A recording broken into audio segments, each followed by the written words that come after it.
Mr President, I move that it's rising the Council adjourn until 10 a.m. on Friday the 8th of May 2020.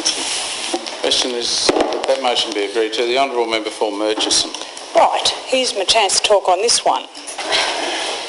Okay, following my comments on my concern about passing that bill with its third reading tonight, this House has been treated with an enormous amount of disrespect.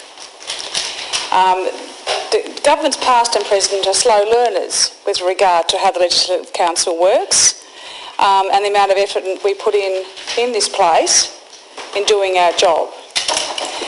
It was highlighted tonight through the President and through the work of the member for Windermere, trying to get clear answers around consultation around a matter that directly relates to this House and this House only.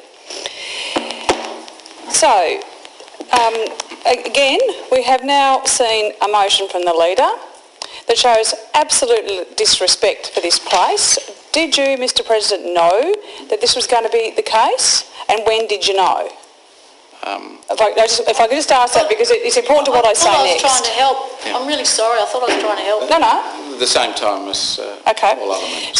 So there was no consultation around that. I accept that the Leader is doing her best to listen to what we're saying. What I said, what the member for Mersey, and maybe even others said, was that we should be looking at Wednesday, Thursday.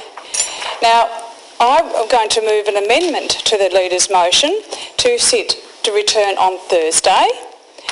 And at 11 o'clock or even 2:30, so that we can start then at least and we can come in, do the prayers and whatever else we need to do, and then adjourn suspend for briefings. Okay, and if we have to sit on Friday, well, we'll have to, but that will give the lower house the opportunity to show some respect to this place, reconsider their position. They can move another motion to sit on Wednesday as well as Thursday, and they've already decided to come back next Thursday.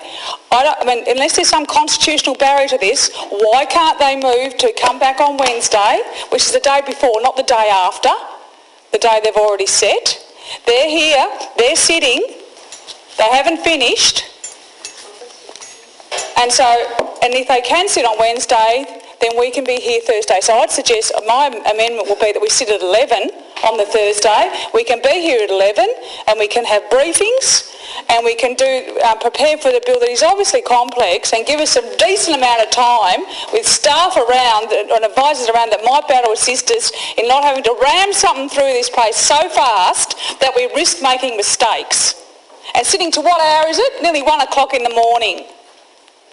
So the other point, Mr President, is that the Subordinate Legislation Committee, the committee who has the responsibility for scrutinising the notices under our COVID Act, meets on Fridays. We made a commitment based on all of the things that were happening that we'd meet Tuesdays and Fridays. And here we are, not consulted, not asked if there's something important going on. No, it doesn't matter. We won't talk about it. We'll just make a decision. I'm sorry, it was my fault trying to help. We've accommodated. This place has accommodated the government and we've bent over backwards to work with you.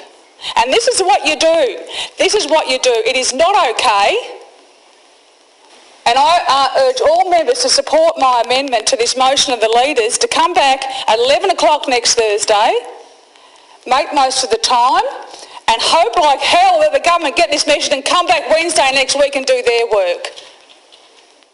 Why should we be the ones who have to stay here all friggin' night while they're in bed? So, Mr President, I made the point. I move that the motion be amended to 11 o'clock on Thursday, 7th of May. Question is that the Honourable Leader. I'm certainly